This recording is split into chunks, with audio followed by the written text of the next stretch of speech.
Could Dwight Howard actually be going back to the Lakers? It's a possibility, according to Ramona Shelburne. The Memphis Grizzlies have granted his reps permission to speak with other teams. One of those clubs is the Los Angeles Lakers.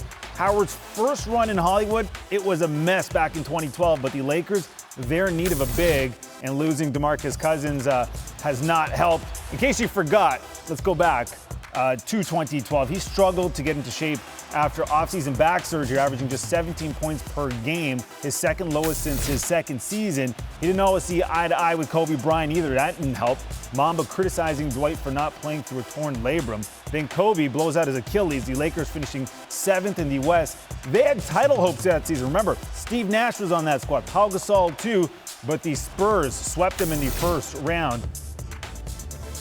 What was Howard's final moment in a Laker jersey? It was out right there, getting tossed in Game 4 of the series. It just was a complete mess for him. Brian Windhorst joining us now. This would be an interesting marriage considering the history between Dwight Howard and the Lakers.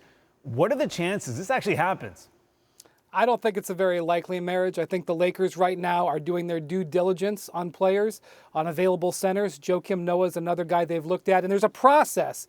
Because Dwight Howard is a member of the Memphis Grizzlies, he can't have free agent discussions with another team. So there has to be a process to even have a conversation. So that definitely has taken place. But Dwight Howard has been on 4 different teams in the last 4 years. That does not count the Brooklyn Nets who cut him. And it may not, include the Memphis Grizzlies, who may be willing to cut him if he can find a place to go. The Lakers are in need of somebody who can be healthy and give them minutes. And that doesn't fit who Dwight Howard or Joakim Noah are at this point of their careers. But I understand why the Lakers have those names on the list.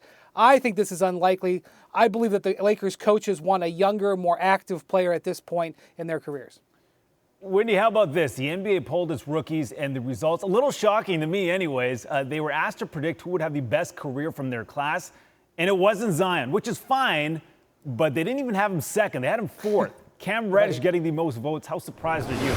Yeah, he had as many votes as Jackson Hayes. He tied with them at 4th, and I think both ends of this are kind of surprising. Cam Reddish being at the top, he's been a very highly regarded prospect throughout his whole youth career, but didn't have the greatest season at Duke and slipped all the way to 10th in this draft. So that's kind of surprising there. But Zion, who was picked by his rookie peers to likely win the MVP award, I mean, this is a guy that the NBA is banking on. They're putting him on national TV on opening night. They've got over a dozen national television appearances. This is a peer vote. There was 42 votes amongst other rookies, so that's important to realize. But I do think it's interesting. Maybe it's a way and a little bit of a window into the way the other rookies feel like the attention is maybe too much on Zion Williamson, and this is them speaking with their vote about how they feel about that. Now, I should mention they voted him as Rookie of the Year. They do think he's going to win Rookie of the Year. But again, the hype train definitely in his favor, so they know that too. Should be very interesting. Thank you, Brian. Thanks for watching ESPN on YouTube. For highlights and analysis, check out the ESPN app. And for live streaming and premium content, check out ESPN+.